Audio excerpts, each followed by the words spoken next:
Welcome to the In Love with PMDD podcast. I am your host, Dr. Rose, your PMDD relationship psychotraumatologist, and I help you stop the monthly PMDD breakups.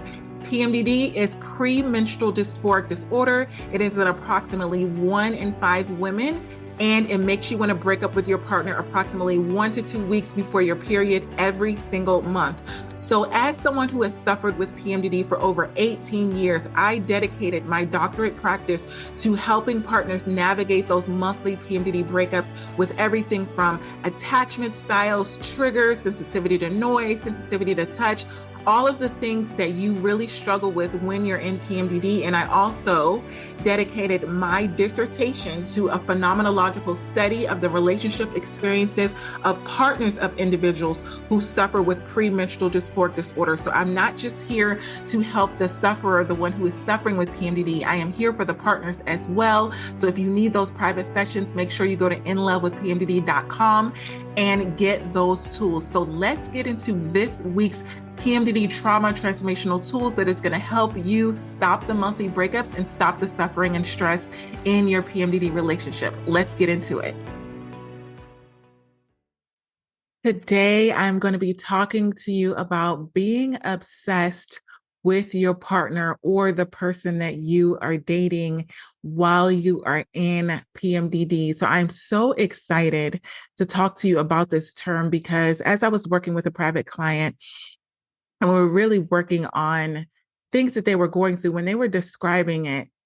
And they thought it's just, I have a anxious attachment style. You know, I'm obsessing over my partner. I'm obsessing over everything that they're saying, they're doing. I'm overanalyzing things. I'm having all of these intrusive thoughts.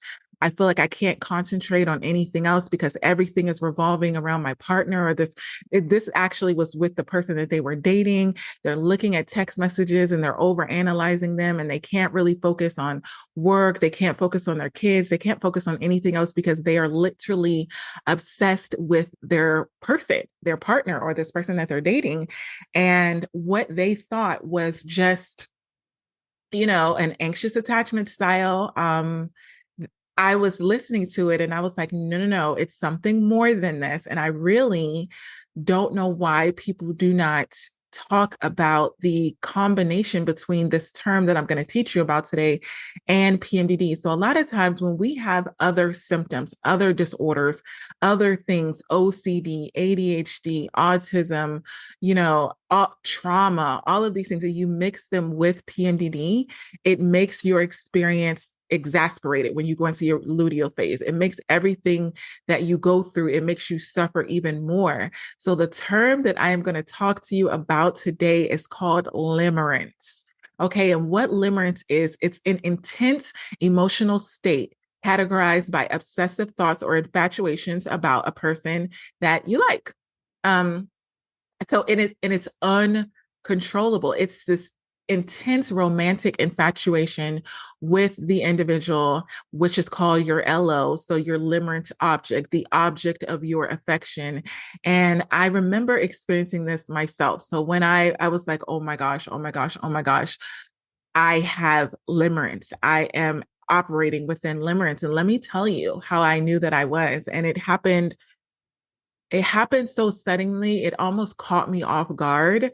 So I was dating this guy, and I remember it so clearly now because I remember how intense the feelings were. And I really thought to myself, I really like this person. You know, I really, really like them. We're so compatible. I finally found my match, you know, all of these things. It created this intensity within my mind, this intensity within my body. I was just overly happy, overly joyed. Like how I experience ovulation. When I'm in ovulation, I have like really high energy. I'm really positive. I know a lot of you say that you have symptoms in ovulation. I really don't. I really just live my best life in ovulation. I feel like, oh, this is who I'm supposed to be. Like, I wish I was this person all month long. Like, you know how you have days in your follicular phase where you feel like, I wish I could feel like this all month long. That's me in ovulation. And I remember dating this guy and feeling like I was on top of the world. Like I was floating and things that would have normally bothered me didn't even bother me anymore. Like I was just super nice. I was super affectionate. I was, every time I saw a text message, I like I lit up, like literally was smiling, reading my text. I had changed like their name in my phone to have like the little heart eyes around it. I just felt so happy every single time they text me. I got this dopamine hit. Like I'm very self-aware, so I know what's going on with my mind and my body. So I know when I was in that state of limerence, I was on cloud nine. Like there was nothing that he could say, nothing that he could do that was kind of like would push me off. I was seeing flaws in him and I was making excuses for them, like, oh, I think that's so cute. Like I normally prefer and like a person that is gets up in the morning and has a morning routine like me, likes to stay active, all of these things, because then we have something in common and we can kind of like motivate each other. Like that's kind of what I was saying with my ex. It's like one of the things that connected us was that we got up in the morning and had this morning routine. Well, this person that I had this limerent effect with, this intense involuntary obsession with, they slept in and I was just making excuses. Oh, that's so cute that they sleep in. And I was like, when we're together and we're living together, it'll be cute that I could get up and do my morning routine and they could still be in bed. And I would take a shower and climb back into bed with them and cuddle with them. And I was literally like a walking Hallmark movie. Like you would think like I was like Cinderella and like the little rats and stuff were making my bed, birds were chirping outside my window. Like I was on cloud nine. I saw everything like I was in my follicular phase. Everything was just more beautiful. I was completely obsessed. So when you're in this state, I'm going to give you some signs that you may have experienced limerence or you may be in it, because my client that I had was in it right then. And what you're basically wanting, what the object of your affection is with this person is, you want to know that the feelings that you have for them are reciprocated. That is the goal. The goal is for you to know that the person feels the way you feel about them is the way they feel about you. And what keeps you in this state of limerence is the uncertainty, because you haven't actually gotten confirmation that the person feels the same way about you. They've given you something, they've breadcrumbed you, they've given you some sort of I like you, but they haven't said I love you, I want to be with you forever, complete commitment. And that's like your goal, because you're fantasizing about this person. You're thinking you found the one. You're thinking that this is going to be your person, especially when you're in your luteal phase and you're feeling like you're in PMDD and you're feeling like, oh, this person is so nice, they're so giving, they're so generous. Like you're kind of looking at seeing that they have flaws but making excuses. Like I told you, this person slept in, was not active. Like it's almost the antithesis of what you would normally go for.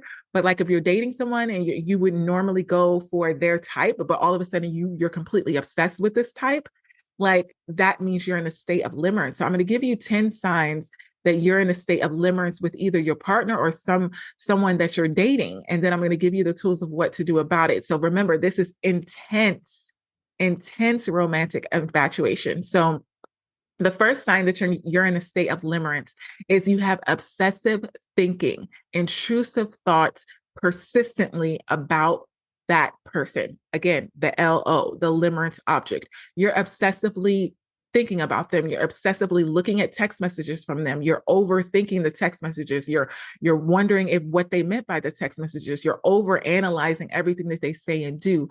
You are looking at their body language when you're with them and you're wondering if they're leaning in. You're feeling really clingy, you're feeling really needy, you're feeling like you just hope, I hope that they like me, you're feeling a little bit insecure around them. So the next sign is this idealization.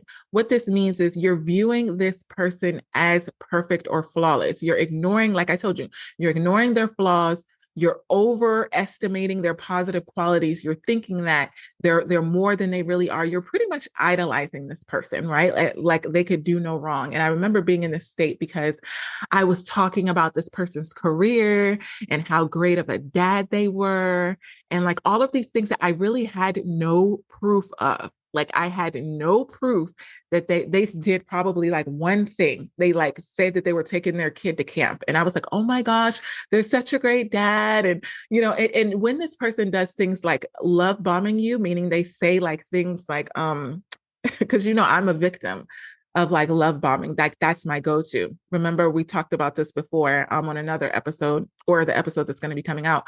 When someone starts to love bomb me with saying all these things about what we could do this and we could do that. And one day we're like, I like to do a lot of active things. So if they start to put themselves in my day, this is what this person did. So basically, this is how I got into the state of limerence. We started texting a lot. And so my love language is words of affirmation. So you can really like cheat code. You can really get in with me with words, with texting. Like I can fall in love or fall in, not in love. I can fall in limerence with texting because I love to share, like I blog a lot. So I love to share videos. I love to share pictures. I'm like one of those flip books, you know how you back in the day where you had those flip books with all the pictures and you flip it really fast and it's like a movie. Like I vlog all day long anyway. If you follow me on Instagram, you know this. So I'm always documenting my life. So when I like a person, you'll really feel connected to me because I will be sharing my day with you, like a day in the life with Dr. Rose, like, and I do so many different things. Like throughout my day, I homeschool my daughter who's in high school. I have a whole other job. I have private clients. Like I work out every single day. I have other clients that are not PMDD that are just trauma based. Oh, that's another thing. So I have a course coming out for all of you, sidebar. I have a course coming out called Trauma Transformation. So you know how I always teach you my trauma transformational tools? Well, I'm teaching this other class with this company and they allowed me to open it up to the public. So if you DM me, all you have to do is DM me your first name, last name, phone number, and email, and you have free access to this 8-week course. It starts on August the 7th. August the 7th, the course starts, and you'll be able to have free live teaching with me in a small group for over 8 weeks, all about trauma, all about intrusive thoughts, all about the symptoms and all the things. But sidebar, so this person I was sharing everything with. So the next sign that you're in a state of limerence is what I was going through. It was this feeling an intense emotional need for reciprocation. You're wanting that validation from the other person, meaning your mood is being influenced by them. Like when they send you a text message, when they call you, when they do something, like you're happy. When you're not hearing from them, you're anxious, you're sad, you're withdrawn, you're feeling down. You could even feel depressed. I remember there was one time where he just didn't text me for that night. And I went from listening to this high vibe, like I was listening to some high vibe, like electric dance music, EDM music. Cause I like when we were texting back and forth, I felt like I was on cloud nine. That evening, when I didn't get any text messages from him, I was listening to like Adele, like the sad love songs. I was feeling so down. My emotions were dependent on whether he was contacting me or not. And I couldn't control it. I literally didn't feel happier again until he texted me like the next morning. And then all of a sudden I was back being happy again. And I was like, what is going on? Because I was like, what is going on? Because it was so uncontrollable. It was like I didn't have the remote control. I didn't have the joystick. Like I was in this video game, but I didn't have the joystick. He was literally in control of my emotions. And so the next sign that you are in limerence is you're often daydreaming. You are having fantasies about this person. You're imagining future scenarios. You're even replaying any time that you've spent with a person, which is something that I was doing again and again and again. So at this point, we had only been on like a couple dates, and I was replaying those dates in my mind again, like in slow motion. Like, oh, like there was one time we were at this restaurant and he was sitting across from me, and we were just talking. When you are in limerence, you're gonna laugh. When you are in limerence and you're on a date with a person or you're on a walk with whatever it is, whatever you want to call it, you are looking at them literally like the heart emoji eyes, like on your phone. I remember looking at him so intensely, like staring at him. And I remember he was talking, who knows what he was talking about. I was in my own little world. I was looking at him and being like, oh my gosh, he's gorgeous. Oh my gosh, I love his eyes. Oh my gosh, like look at this. Like I was literally but it didn't look like he was not aware that I was in this state because I was just looking at him. But inside, because I was in that state of limerence, of obsession, I was looking at him like a piece of meat. Like practically drool. I was so attracted. And this is the next sign that you're in the state of limerence because I started having physical symptoms. Physical symptoms while I was on the date. I remember my heart rate started to go up. Like my heart was literally beating faster. I started feeling nervous, like a little bit fidgety. And I remember putting my hands like on my thighs. You know how like if you're nervous, you like put your hand on your thighs, and my hands were a little bit clammy, like I was like, what is going on? And in my mind, I'm like, oh, it's like love at first sight. Like this must mean that this is my person because my body is now reacting to this person. And he's just being normal. He wasn't doing anything over the top. But I remember the check hit came and I said I was going to go to the bathroom. And then when I came back and I sat down, I remember, I remember I was sitting across from him and he moved closer to sit next to me. And then he went to hold my hand and he was like, that's better because he just wanted to like hold my hand and touch me. Like he had one of his love languages was physical touch. Like I could pick up on that. And I was like, oh, I was melting. I was like, oh my gosh, you would have thought he bought me a diamond ring and got on one knee. Like I was like, oh my gosh, you know, this is so amazing. Like he's so sweet. Like he's holding my hand. Like everything was just like very hallmarkish. It was almost annoying because I'm so self-aware. Like I was like hearing my thoughts. I was hearing myself be in this state of limerence. Like, girl, get it together. Like it's not that serious. But in the moment, it felt that serious. And so I started to have the next sign, which is behavioral changes.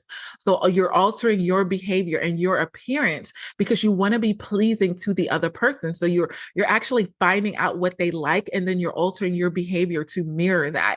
So I remember knowing that the person, because we were talking on the phone, and he was like, "I love straight hair," and I change my hair all the time, like all the time. But I remember getting dressed up for the date. I'm like, he loves straight hair. And I'm like straightening my hair, like taking the flat iron out, making sure my hair was straight. I remember he made comments about, he liked dressing up. I went and put on this sexy dress. Like you would think I was going to the freaking Grammys. Like you have this intense obsession. So you want to please the other person. So you're shape shifting yourself. Now I love dressing up. I love straight hair. I love curly hair. I love wavy hair. I love all these things, but I was literally dressing for him to be like, for him to tell me that he thought I was beautiful. Like you want their approval, you want their validation. Um, so you have this next side, which is this fear of rejection.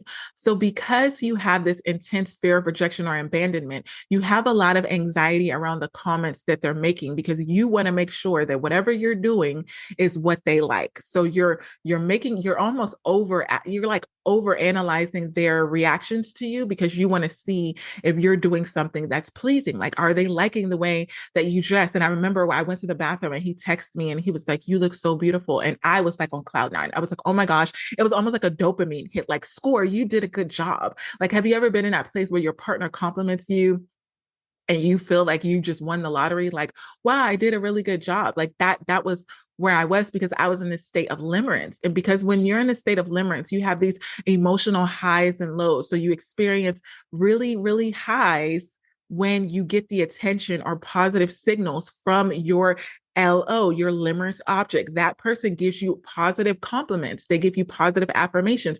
You feel really good about yourself based off of what they told you. And then you feel low when you have that perceived rejection or lack of attention. When they start to pull back from you, oh my goodness. When your LO, your limerence object starts to pull back from you, it is so painful. I remember when he pulled back, when he stopped texting me for whatever reason. I think, just life happened and he got busy. I felt sick, literally sick. I felt like this pit in my stomach. This is how I know it was limerence. This is not love. This is not love, babe. This is not love. This is limerence. I felt like this gnawing in my stomach. I felt depressed. I felt like I wanted to cry. I felt so horrible about myself. I was beating myself up. I was replaying things that happened on the date that made me feel like I must have done something wrong. Like, why is he not texting me? He must not like me anymore. What's wrong with you? I was literally beating myself up. I remember talking to my friend and she's like, whoa, She was like, girl, you're not that bad. Like, I don't think that there's anything that you really have done that's that bad. But I was just looking at my text messages. I'm like, he didn't text me. He didn't text me. I must have done something, like all of these things, because I was in a state of limerence. And so when you're in a state of limerence, the next sign that you're in it is you're over interpreting their actions. So because he didn't text me, because he was taking longer to text me, I was over interpreting that, like, oh my gosh, this must mean that he's not really into me. Before, he was texting me, and then now he's like, now he's taking longer to text me. So you're basically disregarding evidence that is the contrary of that. So I was disregarding that he did say he liked me. He did say he was into me. I None of that mattered because he wasn't texting me fast enough. Like, none of that mattered. So I had gotten to a point where I was like, you know what? This doesn't feel good to me anymore. I need to move on. And I'm really good at cutting people off when I feel like that they're not good for me. All I need to do is convince myself that they're not good for me, they're not healthy for me, and then I have no problem cutting them off. But for some reason, because I was in the state of limerence, I had such a hard time cutting this person off. And that's why I knew that this was not like an infatuation kind of thing, because I was like, why am I having an issue cutting this person off? Like, why?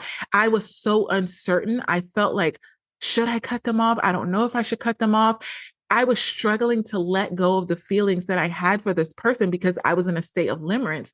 But it was clear that the person was not reciprocating like the feelings towards me. It was clear that they were once into me, like they were love bombing me in the beginning, and now they were kind of pulling back because they were breadcrumbing. And I knew that that was something that I just wasn't comfortable with.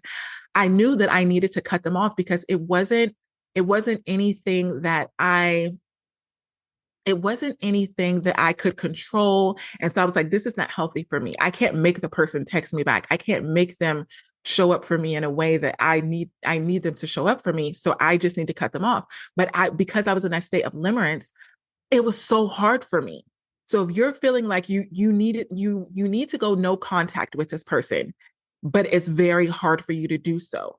I've gone no contact, but this no contact that I had to do was literally painful. And let me tell you why. When you're in a state of limerence, there is a physiological, biological, and social factor going on with you in your mind, in your body. Okay, so this is not just a feeling. You actually have biological factors that are going on. There are chemicals that are being infected in your brain. This is how serious this is, right? I'm going to tell you how this impacts PMDD, but let me first tell you what is going on in your mind, in your body when you're in limerence. So the biological factors that are going on is we have these neurotransmitters in our brain, right? And so the release of dopamine, which is one of the neurotransmitters in our brain, gives us this feeling of pleasure and reward. This is the feeling, the chemical that you have in your brain that gives you this feeling of accomplishment when you get something done. So if you finish a workout, you get a dopamine hit. If you have a good time with your partner, you get this dopamine hit. It's this heightened sense of you're doing a good job. You have this feeling of euphoria. So when you're in limerence, you're feeling like the pleasure of being with this person is so heightened. And it gives you this feeling of you're on top of the world, almost like you're floating. When you're thinking about this person, you get that dopamine hit. Those neurotransmitters are now activated where you're just like, you're smiling, you're on top of the world. And when you're interacting with them, it's like nothing else in the world matters. You can have PMDD symptoms all up, you can be suffering in PMDD, but all of a sudden, when you're in the state of limerence, nothing matters. Like you would normally be suffering, but you're not suffering because you're with this person. So they become the object of your affection. So when you're in a state of limerence, do you know that you have fluctuations in your hormones, in your estrogen, in your testosterone, and it's influencing these emotions and it's making you feel limerence. It's making you feel euphoria. So your estrogen is increasing. You're having more energy. Your testosterone is increasing. You're feeling more motivated. I remember when I was in that state of limerence with that person, I was going hiking. I was doing all of these physical activities that I wouldn't normally have energy to do, but because I was in that state of limerence and I was obsessed with this person, I automatically got energy that I wouldn't have normally had because I was in that state of limerence with this person. And the next way that limerence is affecting you is the physiological factors, meaning your attachment styles. You know, if you've listened to me for a while, I every time I talk to you about my ex PMDD partner, I had an avoidant attachment style when I went into my luteal phase. Every single time I would go into PMDD, I would have an anxious attachment style. Well, when I was in a state of limerence, I had an avoidant attachment style with my ex. When I was in a state of limerence, I had an anxious attachment style, which I never, ever, ever, ever, ever had before. I've had a lot of private clients that I've counseled that have an anxious attachment style. And it was always really good for me to counsel them because I could tell them, you know, because normally there's one person that has an anxious attachment style and one person that has an avoidant. So it was really good when I was working with my private clients because I could tell them what the avoidant attachment style was feeling like, what their partner was feeling like. And when I was in that state of limerence, I was seeking out that emotional connection. I was seeking out knowing that my partner or that person that I was dating, that they liked me, that they wanted to commit to me, that they found me attractive, that they wanted to spend time with me. I was so anxious. I was looking for another opportunity to spend time with them. I was looking for another text message from them because I had developed an anxious attachment style in that state of limerence. So one of the other things that happened that my friend had pointed out was I was developing low self-esteem. So I'm a pretty confident person. I pretty much have high self-esteem, and the basis for that is because of my morning. I would base that off of my morning routine. I get up in the morning, I move my body, I pour into myself, and I will say I'm a little vain, meaning that when I look good, I feel good. That's something physiologically in my brain. That's just the way it works for me. Like when I work out and I look good in my body, it makes me feel good about myself. It helps me with my self-worth. It helps me with my self-esteem. It makes me feel confident to be able to do everything that I do. Like I have more energy to record podcasts and have, you know, sessions with my private clients and homeschool my daughter and walk my dog. Like I feel more capable of doing things when I move my body and I feel good. When I feel good, I look good, and I'm able to do a lot of good things. That's always been the combination that works for me. And so what I was developing was low self-esteem in the state of limerence. That's what I was like, my friend was pointing out, like, why are you beating yourself up? Or why are you questioning yourself? Why are you, you know, talking about yourself like you're a horrible person? She was actually getting like a little bit offended, like, don't talk about yourself like that, Rose. Like, you're a good person. Like, you're a good partner. Like, you're not a bad person. But I was like beating myself up, berating myself, feeling guilty about things that I should have done, that I could have done. I was feeling like I just want to spend time with them again so I could do these things and make them like me. I was literally infatuated. It was kind of like scary for a minute there because I was like, what in the world? I was fantasizing. So that's the other physiological factor. I would literally wake up in the morning, lay in my bed, and be fantasizing about the time that I spent with this person. Like this was like next level. I used to get up in the morning and immediately jump out of bed and do my morning routine. But when I was in this state of limerence, I was like in la la land. I was literally like daydreaming and fantasizing about hugging them, daydreaming and fantasizing about when we walked down the street together holding hands, daydreaming about the way they looked at me. I was literally, I've been in a state of limerence with one, two, three individuals in my lifetime. Three individuals.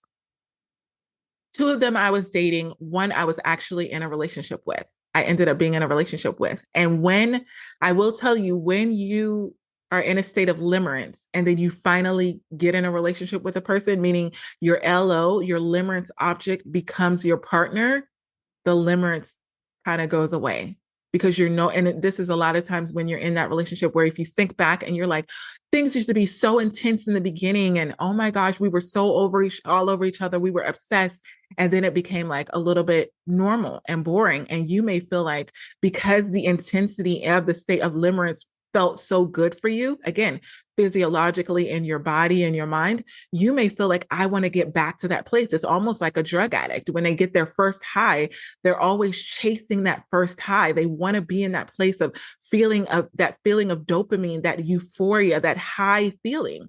And so a lot of times when you're in your relationships and you're not feeling that high feeling, that intense feeling, you think that there's something wrong. When in reality, you were just in a state of limerence, and now you're in a normal state of being in a relationship, being in love. So when I was in that state of fantasizing, I was obsessing over our interactions, replaying them, having those intrusive thoughts again and again and again and again and again and again. Like when I was fantasizing, like we hadn't even had that many dates. So what happened? Because we didn't have that many dates, I just kept replaying. It's like watching a movie again and again and again. And a lot of times you get in a state of limerence because of the media. The media is actually, convincing you that this is like love. This is love at first sight. I was watching a lot of Hallmark movies. And when I was in PMDD one time, and I think that it was pushing me further into that state of limerence because I was romanticizing what a relationship should look like. My social media, my algorithm started to, oh my gosh, I started to follow all of these accounts that had to do with couples that were really lovey-dovey. They were really affectionate with each other. You know how you see those reels where they're just like cuddled up and laying in bed, and like how yummy it looks when that partner pulls you closer. And now my algorithm was really it was fueling my state of limerence because I started to feel like, oh my gosh, this is the state that I want to be in. And it started to make me feel lonely. I started to feel lonely because I wasn't with that person, because I wasn't with my LO, I wasn't with my limerence object. And it was really it was really affecting me a lot. And so another way that limerence can affect you is when you have PMDD, it can exasperate. These are the PMDD symptoms that they can exasperate: your anxiety, your depression. And if you get OCD, if you get OCD when you're in PMDD, limerence is going to exasperate that for you. It is really going to make your PMDD symptoms worse. And so when you combine, now I'm going to go into what happens when you combine limerence with PMDD. Individuals with PMDD, we already have emotional sensitivity. We already have rejection sensitivity, but limerence is amplifying those emotions. So it's leading to even greater mood swings. So when I was in PMDD, my moods were all over the place. Like I could normally feel like ups and downs in PMDD with my mood, but because I was in limerence, they were higher. My highs were higher and my lows were lower. My anxiety was increased substantially. I was having heart palpitations. Let me tell you how serious this is. I was having legit heart palpitations. When I tell you that I was having the emotional distress, like that feeling in my gut when I wasn't getting the text message, of it was painful, literally painful in my body. So limerence involves persistent intrusive thoughts, like again and again and again, about that person, about being with them, about you almost feel like your body is craving them. Your body is longing to be with them. Your mind, there's this imaginary pull that you feel. And it's like these waves are coming off of your body that is just like going towards that person. And it's almost like you're so obsessed that you're just not going to feel good until you're in their presence. I remember I was about to see that person and I was literally counting down the hours. It was almost like a junkie trying to get their fix. Like, so with someone with PMDD and you're in your luteal phase and you're in this place, these obsessive thoughts are they're more overwhelming and they're harder to manage during the luteal phase because it's almost like you can't calm down. You have this anxious energy and you're just thinking about them and you're overthinking, like, I hope they like me, all of these things. And so the next way that limerence can really impact your PMDD is with the depression and anxiety. So when you feel like your limerence object, your LO, that person that you're obsessed with, is not reciprocating the same feelings towards you, like they don't like you as much as you like them, or there's this uncertainty, you have this intense feeling of rejection, this intense feeling of hopelessness, this intense feeling of anxiety. Like you really feel like nothing in your life is going to be good because you're not going to be with this person. And if you can't be with this person, you don't want to be with anybody. And you messed it up. And this was your perfect match. I remember beating myself up and feeling like maybe I should just take a break from all relationships, because if it's not this person, I'm never going to find another person that's going to do this for me. That I'm never going to find another person that's going to make me feel this way. Like, and I was on the outside looking in. And another way that limerence can affect you in PMDD is it can disrupt your sleep patterns. I remember I was so sleepy, so sleepy. But because I wasn't getting the text message, like he had gone from texting me every night to like some evenings, he just wouldn't text me goodnight. So in the evenings that he wouldn't text me goodnight, I was overthinking why he wasn't texting me. I even went into my mind and thinking like maybe he's with somebody else. Maybe he's moved on. He obviously doesn't want to be with me. I couldn't go to sleep. I had a restless night. I had insomnia, not because I wasn't sleepy, because in PMDD, you're very sleepy. Like you have a lot of fatigue, but it's like I couldn't go to sleep because of the intrusive thoughts that were spinning around in my mind. So I would go to sleep with these intrusive thoughts and I would wake up with these intrusive thoughts. And now I was walking around all day and I was dragging. I was literally dragging, and it really started to impact my social relationships. Like I didn't want to go out and hang out with friends because I was just like, it wasn't as enjoyable as hanging out with my LO, with my limerence object. All I wanted to do was hang out with this person. I didn't want to hang out with my friends. I went to hang out with my friends and I was thinking about the person, looking at my phone, checking my text messages. And another way that it started to impact my PMDD was it was impacting my cognitive function. I It's not funny. It's not funny at all. I was losing my concentration and I was losing my memory.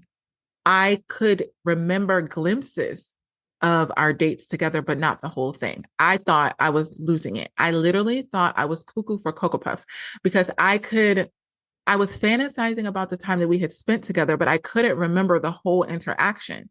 Like, this is how I know that I was losing part of my memory and it was affecting me cognitively. It was because when my friend was asking me about the date, my story started to switch up. She was like, I thought you did this. And I was like, well, yeah, we did. And she's like, but I thought after you did this, you did this. And I was like, oh, yeah. Like, my story was never the same because my cognitive brain functioning was now impacted because I was in the luteal phase and I was in the state of limerence. I was like, it was just hard for me to focus on daily tasks because I was consistently looking at my phone.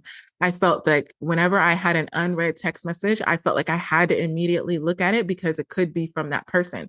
I even changed their ringtone to be like a different ringtone from everyone else's. That way I could get that dopamine hit when I actually did receive um a text message from them.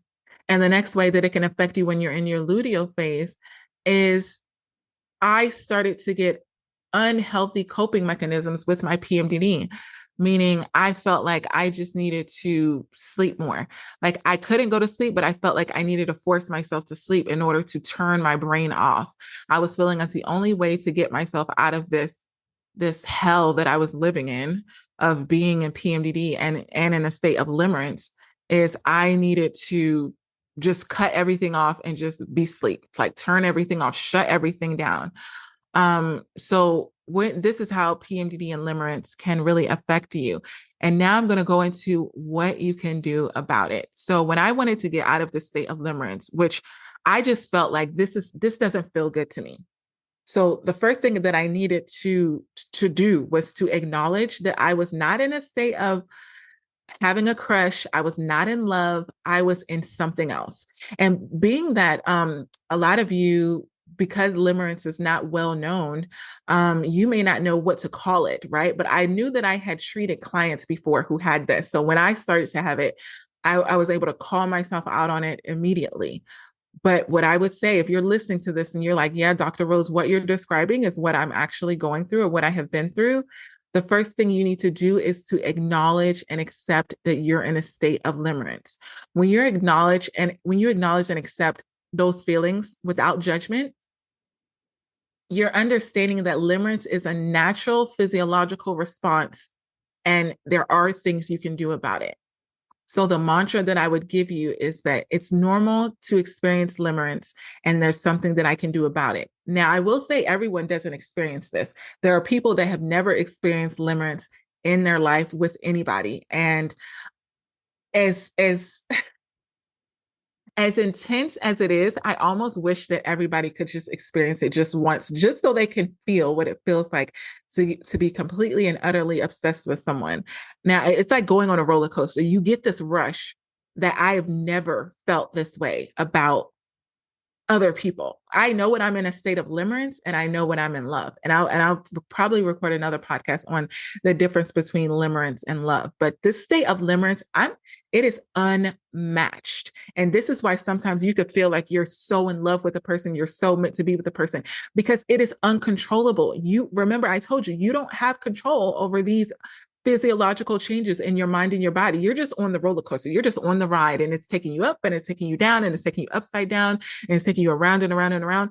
So the first way to get off the roller coaster is to acknowledge and accept that you're on the roller coaster. Acknowledge and accept that you're in a state of limerence. And I remember the next thing that I had to do, which was so hard for me, was go no contact. I had to block this person and I did not want to block this person. I've blocked people before, but I did not, nothing in my mind, nothing in my body wanted to block this person because I kept thinking to myself, I need to leave the door open just in case they want to get back. Even though they hadn't texted me in like 2 days, I was like, well, if I block them, then if they text me, I will never get their text message. And here's the thing, that's the point.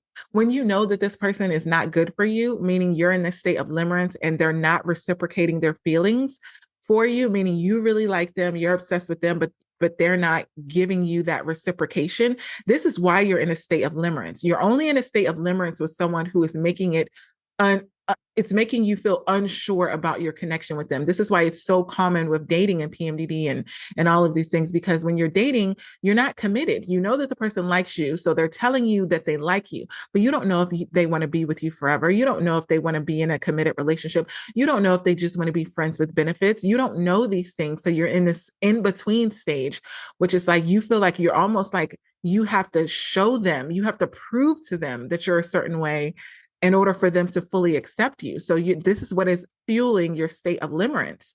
So what you need to do is you need to go no contact. I mean, no physical contact, no social media contact, no text message, nothing. This is why a lot of times when I am dating people, I never follow them on social media because I know that I have the ability to go into a state of limerence because I don't want them coming up on my social media feed because the algorithm has a way of intensifying your limerence because it'll start showing you this person again and again and again. It'll even start showing you old posts from them, and not even like, even if they're not presently posting on social media, it'll show you old things. It'll keep them in your timeline. So you have to go no contact, unfollow them, block them on social media, block them on your phone, rip the band-aid off. You're not going to want to do it. 10 out of 10, you're not going to want to do it. You are not going to want to go no contact with this person because you are obsessed, because you have fantasized about your future together. It's almost like you're breaking your own heart. I remember blocking and unblocking, blocking it. I would block, and then the next day I'd be like, no, no, no. Maybe I'm overthinking it. Maybe they really are a good person. Maybe they really are good for me. Maybe I'm just overthinking it, and they're just busy. I would make an excuse for them, and then unblock them, and then it wouldn't feel good for them not to text me, so I would go back and block them again. This took me about a week and a half until I finally was like, I'm not blocking them. What you need to do is don't be idle. You need to engage in activities. You need to go out with your friends. You need to go experience different hobbies, activities, and interests that you enjoy. I remember I started saying yes more to my friends. We started going out dancing. I started spending time. I don't even mean like you have to talk to someone else intimately. I just mean that you need to be doing something, because if you sit in your house and do nothing, you're going to unblock them. You're going to break no contact, and then you're going to have to start the process all over again. The next thing is you need to seek support from friends and families. And I've had a lot of clients, my private clients have had more sessions with me.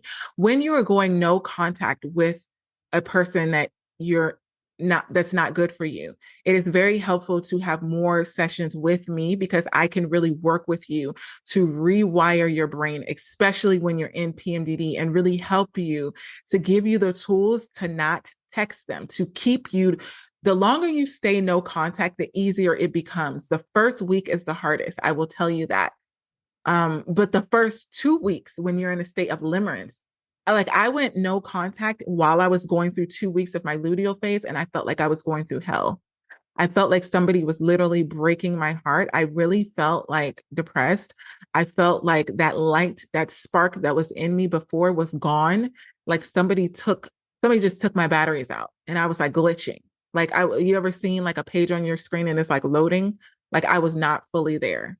Um, and the next thing I had to do was when I got into these states of overthinking and obsessive thinking, I had to start to go on more what I call walking meditation. I took myself out of the house and I did a lot more walks outside. I put my headphones on. I listened to happy music. I did a lot of music therapy. I do not want you listening to sad music when you're in the state of limerence because it's going to make you feel worse. I was listening to music that made me feel good. And initially I was listening to the music that would normally make me feel good and it didn't make me feel good.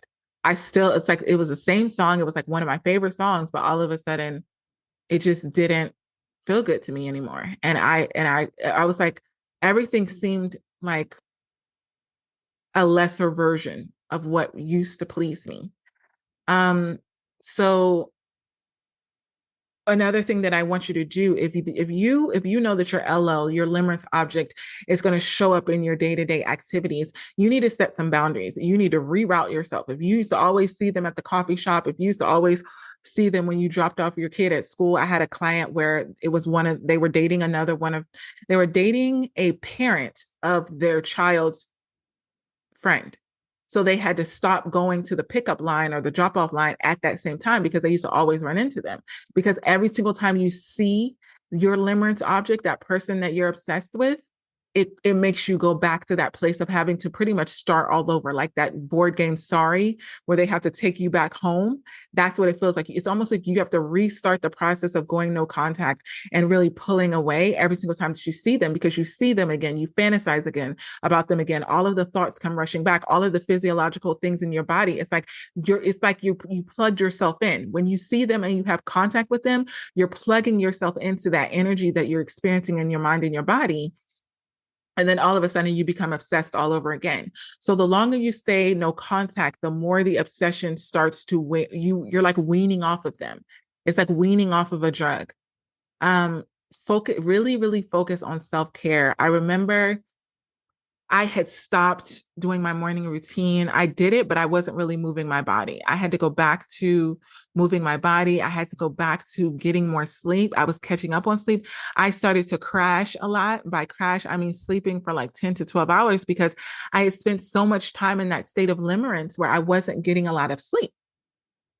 I wasn't getting a lot of sleep. And so I had a state of a period where I was just sleeping a lot, just catching up on replenishing myself, feeling better.